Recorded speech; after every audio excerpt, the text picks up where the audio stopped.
बिस्मिल्लाहिर्रहमानिर्रहीम। अस्सलाम वालेकुम डियर स्टूडेंट्स, मैं डॉक्टर अहमद। अच्छा बच्चों, फिजियोलॉजी में लेक्चर नंबर 22 हम डिस्कस करने जा रहे हैं। 22 में हमने वाइट ब्लड सेल को डिस्कस करना है। हमारे ब्लड में 3 किस्म के सेल हैं। आरबीसी को हम डिस्कस कर चुके हैं। अब ये दूसरी टाइप है जिसको कहते हैं डब्ल्यूबीसी को वाइट ब्लड सेल कहते हैं। और फिर तीसरी टाइप आएगी प्लेटलेट्स, वो हम इसके बाद डिस्कस करेंगे। तो डब्ल्यूबीसी को हम ल्यूकोसाइट्स भी कहते हैं। ल्यूकोसाइट्स हमारी बॉडी के लिए बड़े इंपॉर्टेंट है, क्योंकि ये हमारी बॉडी का इम्यून सिस्टम बना रहे हैं। ये जो हमारी बॉडी में इम्यूनिटी पैदा होती है, ये डब्ल्यूबीसी की वजह से पैदा हो रही है। तो यहाँ पे देखें, ये मोबाइल यूनिट्स हैं और बॉडीज़ प्रोटेक्टिव सिस्टम के, हमारे इम्यून सिस्टम का, हमारे प्रोटेक्टिव सिस्टम का हिस्सा हैं। और ये मोबाइल सेल होते हैं, क्योंकि जहाँ पे कोई वायरस बैक्टीरिया आता है तो ये उस तरफ जाके भागते हैं और उसको वहाँ पे जाके क्या करते हैं, मार देते हैं। डब्ल्यूबीसी को अगर हम क्लासीफाई करें तो डब्ल्यूबीसी को हम 2 ग्रुप्स में डिवाइड करते हैं। एक को कहते हैं ग्रैनुलोसाइट्स, पहले ग्रुप को। दूसरे ग्रुप का नाम है ए ग्रैनुलोसाइट्स। ग्रैनुलोसाइट्स का मतलब होता है, ये देखें, ग्रैनुलो और साइट कहते हैं सेल को। मतलब ये ऐसे सेल हैं जिनके साइटोप्लाज्म के अंदर आपको छोटे छोटे दाने से नजर आएंगे। जहाँ पे देखें, ये एक सेल है, सेल के साइटोप्लाज्म से छोटे छोटे दाने नजर आएंगे। तो जहाँ पे दाने होंगे उनको कहेंगे ग्रैनुलोसाइट्स। लेकिन यहाँ पे दाने नहीं होंगे, यहाँ पे दाने नहीं होंगे तो उनको हम क्या कहेंगे, ए ग्रैनुलोसाइट्स। बायोलॉजी में जहाँ पे भी ए का लफ्ज़ आ जाए इसका मतलब विदाउट होता है, मतलब ये ग्रैन्यूल्स के बगैर हैं और ये ग्रैन्यूल्स के साथ हैं। ग्रैनुलोसाइट्स में आगे 3 इसमें एग्जांपल्स हैं। पहले को हम कहते हैं न्यूट्रोफिल्स, दूसरे को कहते हैं इयोसिनोफिल, तीसरे को कहते हैं बेसोफिल। ये सारे डब्ल्यूबीसी हैं। न्यूट्रोफिल्स हमारी ब्लड में 62% होती हैं, इयोसिनोफिल 2.3% होती हैं और बेसोफिल 0.4% होते हैं।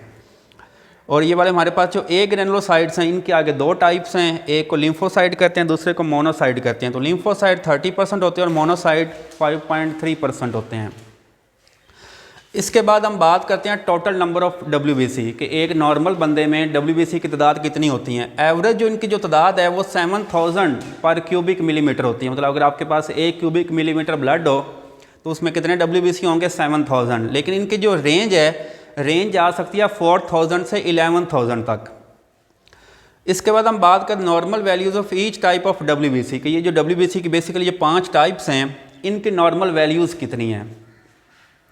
तो हमारे पास जो न्यूट्रोफिल्स होती हैं इनकी तादाद है 5400 पर क्यूबिक मिलीमीटर। और इयोसिनोफिल होते हैं 275 होते हैं पर क्यूबिक मिलीमीटर। और बेसोफिल जस्ट 35 होते हैं पर क्यूबिक मिलीमीटर। और लिम्फोसाइट्स होते हैं 2750।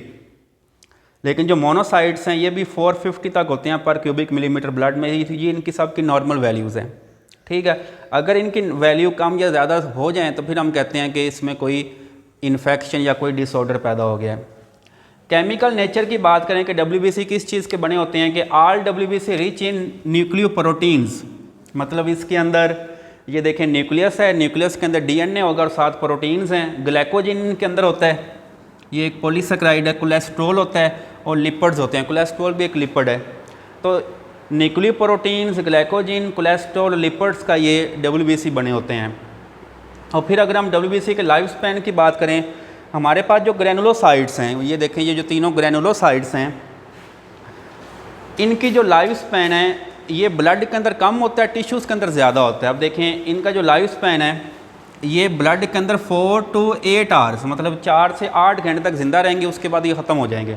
लेकिन अगर ये टिश्यूज़ में हैं, हमारे बॉडी टिश्यूज़ में हैं, तो फिर इनकी लाइफ स्पैन कितना होगा, ये 4 से 5 दिन तक होंगे टिश्यूज़ के अंदर। फिर 4 से 5 दिन के बाद ये मर जाएंगे, नए बनेंगे। लेकिन जो आगे मोनोसाइट्स हैं, मतलब ये ग्रैनुलोसाइट्स से आगे ए ग्रैनुलोसाइट्स में 2 आ गए हैं, मोनोसाइट्स और लिम्फोसाइट्स। मोनोसाइट्स हमारे ब्लड में 10 से 12 घंटे तक रहते हैं। और अगर हम टिश्यूज़ में बात करें तो ये महीनों और सालों तक भी रहते हैं। लेकिन अगर लिम्फोसाइट्स की बात करें, ये भी हमारे टिश्यूज़ में महीनों और सालों तक रहते हैं।